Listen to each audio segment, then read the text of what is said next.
पत्थरबाजों, समझ जाओ, हमारे पास में तीर कमान। कल भाजपा के उन तत्वों के पास बम भी थे, अवैध हथियार भी थे,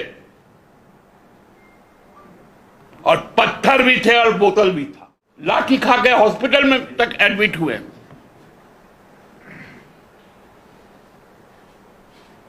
लेकिन कभी भी अपने हाथों में पत्थर और बोतल। आज बताइए अमित शाह जी, ये पत्थरबाज, काला तो उनका चरित्र है, काला तो उनका स्वभाव है, उनका तो दिन भी काला है, रात भी काला है, कारनामे उनके काले, अलग से काला दिवस मना के।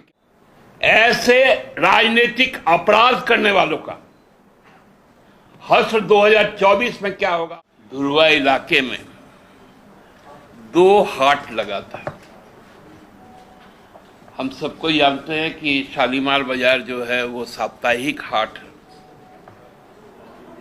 और एक बौखलाई जनों की जो पार्टी है बीजेपी,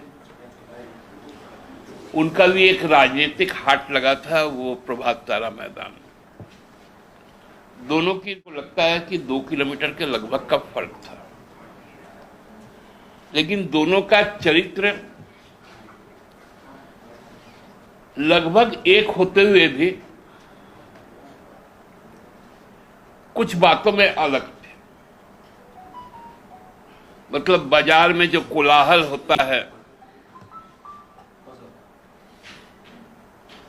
तरह तरह के हाक होते हैं, उसी तरह दोनों की समानता तो एक थी,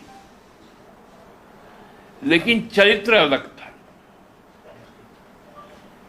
शालीमार में प्रेम था, आपस में भाईचारगी थी, लेकिन प्रभात तारा मैदान में द्वेष था, हिंसा थी, और कुछ सांप्रदायिक उन्माद था। मेरा लगभग 3 दशकों का राजनीतिक अनुभव है, और मैं एक राजनीतिक कार्यकर्ता के तौर पर इस बात को हमेशा से महसूस किया है। कार्यक्रमों में राजनीतिक नारे लगाए जाते हैं, मुद्दों की बात की जाती है, और वो जो स्लोगन है, जो ऑपोजिट पक्ष है, वो स्लोगन का काट कुछ नया स्लोगन देकर करते हैं। लेकिन कल के उस राजनीतिक कार्यक्रम में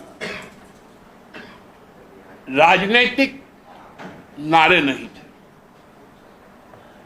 सांप्रदायिक और उन्मादी नारे थे।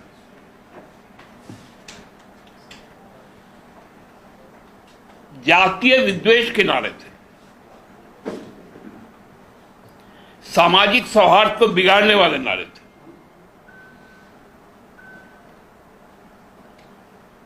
स्पष्ट तौर पर लोकतंत्र को समाप्त करने के नारे थे।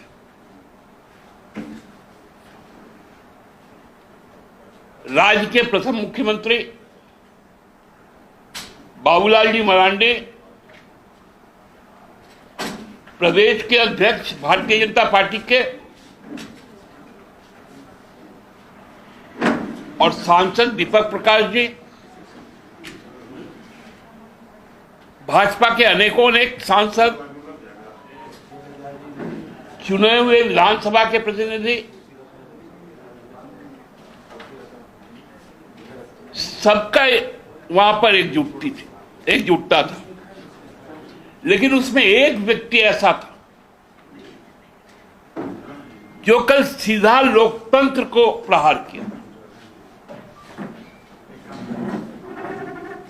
संवैधानिक संस्था को बौना बनाने का काम किया। वो थे गोड्डा के सांसद।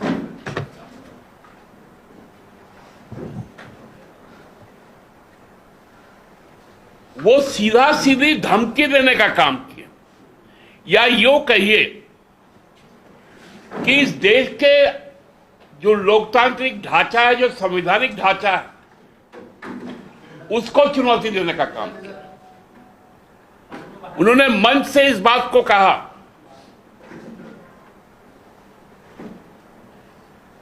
कि आगामी 13 अप्रैल मतलब कल के दिन लोकपाल का मामला है और हेमंत सोरेन के संपूर्ण परिवार को उस दिन हम जेल में डालेंगे। मतलब अब लोकपाल को अपने हाथों में लेकर फैसला सुनाने वाला मानसिकता था। दूसरी बात उन्होंने कही जो बहुत ही डरावना था। उन्होंने कहा कि मैं चुनाव आयोग पर दबाव डालकर 6 महीने पहले विधानसभा का चुनाव लोकसभा के साथ करवाऊंगा। मतलब अब चुनाव आयोग भी उनको रिपोर्ट करता है, उनका भाषा यही था कि अब जो निशिकांत दुबे तय करेगा वही चुनाव आयोग करेगा, जो निशिकांत दुबे तय करेगा वही लोकपाल करेगा। मैं आज देश के गृह मंत्री से यह पूछना चाहता हूं कि यह अधिकार निशिकांत दुबे को किसने दिया? दीपक प्रकाश जी और बाबूलाल मरांडी जी, आपको यह बताने का काम करना पड़ेगा कि निशिकांत को यह अधिकार आपने किस हैसियत से दिया।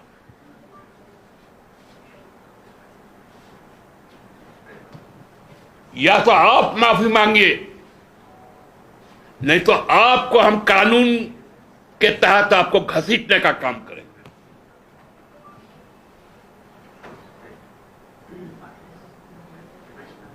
आपने कभी देखा कि कोई राजनीतिक दल के प्रदर्शन में बैरिकेडिंग के लिए हाथापाई होता है? हम लोगों ने भी किया है, लाठी खाई है, वाटर कैनन का बौछार खाया है, लाठी खा के हॉस्पिटल में तक एडमिट हुए।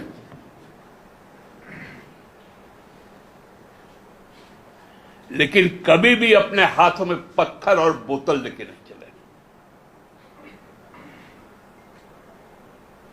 राजनीतिक कार्यकर्ता पत्थरबाज नहीं हो सकता, बोतलबाज नहीं हो सकता। उसके हाथों में झंडा होगा, तख्ती होगा, पत्थर और गोली और बम नहीं होगा। कल भाजपा के उन तत्वों के पास बम भी थे, अवैध हथियार भी थे, और पत्थर भी थे, और बोतल भी था, और उसके गवाह आप सबको ही थे। आप लगभग आधा दर्जन लोग घायल हुए, पत्रकार लोग, पुलिस घायल हुई। आज बताइए अमित शाह जी, ये पत्थरबाज कौन है?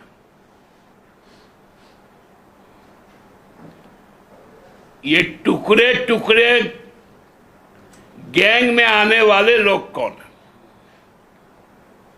भाजपा को तो अब बताना पड़ेगा।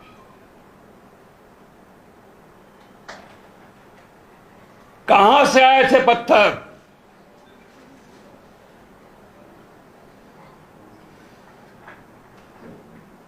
कहां से आई थी खाली बोतलें? ये राजनीतिक नारा था, राजनीतिक कार्यक्रम था कि आप तांडव करने आए थे। लड़ना है झारखंड मुक्ति मोर्चा के साथ, हेमंत सोरेन की शक्ति के साथ, गुरुजी के आदर्श के साथ, तो आपको राजनीतिक कार्यक्रम तय करना पड़ेगा।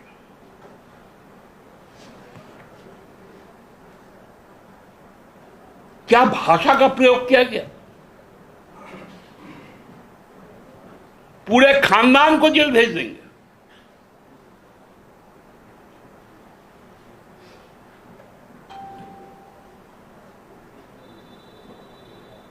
ऐसे राजनीतिक अपराध करने वालों का हश्र 2024 में क्या होगा, आप सब देखेंगे।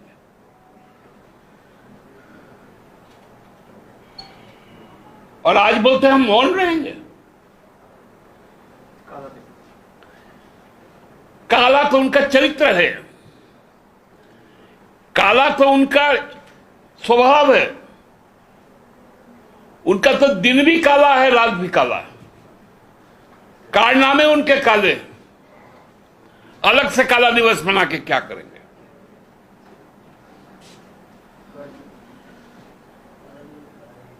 बोलते मौन रहेंगे।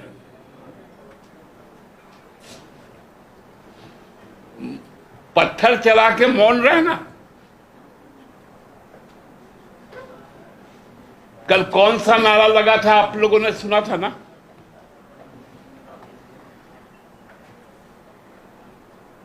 अब तो राजनीति भी हमको लगता है कि ईश्वर और भगवान के भरोसे चलेगा। जन मुद्दे नहीं रहेंगे।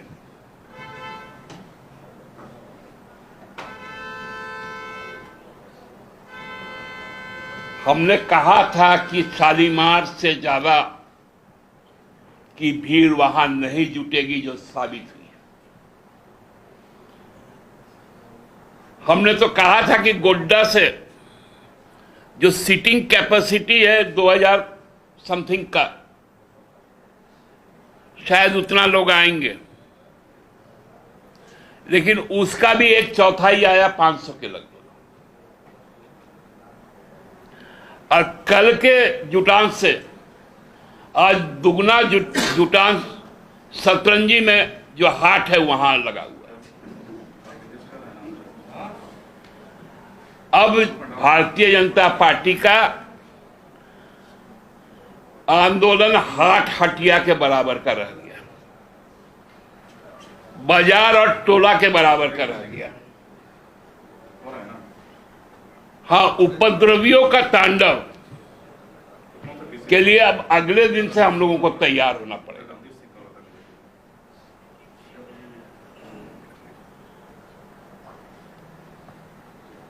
पत्थरबाजो, समझ जाओ, हमारे पास में तीर कमान है।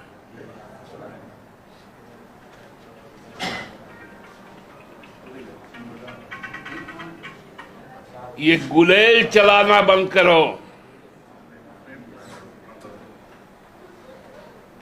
पत्थर चलाना बंद करो।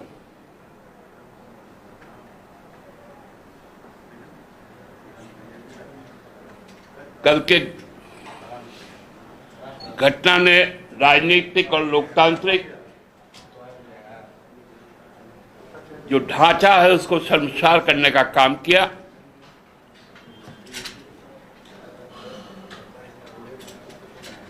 इसकी हम तीव्र शब्दों में भर्त्सना करते हैं और प्रशासन से आग्रह करते हैं कि संपूर्ण घटना का जो आपराधिक चरित्र था उसका जल्द से जल्द विवेचना करें और आवश्यक कार्रवाई में जो भी उनको कदम उठाना पड़े उसको सुनिश्चित करें। आप सबको बहुत बहुत धन्यवाद। दादा, बीजेपी तो कह रही है कि आप लोगों के ही कुछ असामाजिक तत्व के लोग थे, जो सत्ता पक्ष की जो पार्टी है जेएमएम कांग्रेस ने लोगों को भेज दिया था पत्थर बोतल चलाने के लिए, बदनाम करने के लिए। देखिए, हमारे पक्ष के लोग ये भी जानते हैं तो वो पत्रकार और प्रशासन की तरफ पत्थर नहीं फेंकते, वो फिर दूसरे ही तरफ पत्थर और मतलब, इसलिए ऐसा हास्यास्पद बात लोगों को नहीं करना चाहिए। पुलिस ने सभी जगह जमीन कहा कि पुलिस ने सभी जिलों में आने नहीं दिया कार्यकर्ताओं में। अब आदमी रहेगा तब तो पुलिस रोकेगा।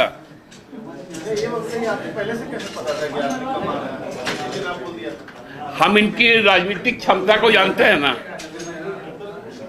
ये लोग पॉलिटिकल फ्रॉड हैं,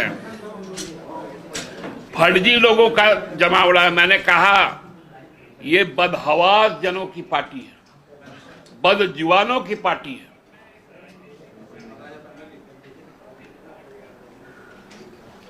तो इनके पास है कहां? और कल तो ज्यादा बौखलाए इसलिए थे कि जिनको ये लोग बड़ा तुरुप का पत्ता समझते थे,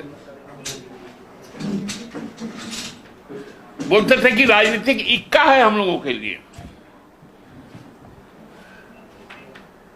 वही कल हाथ से अब खाली फिसल नहीं गया।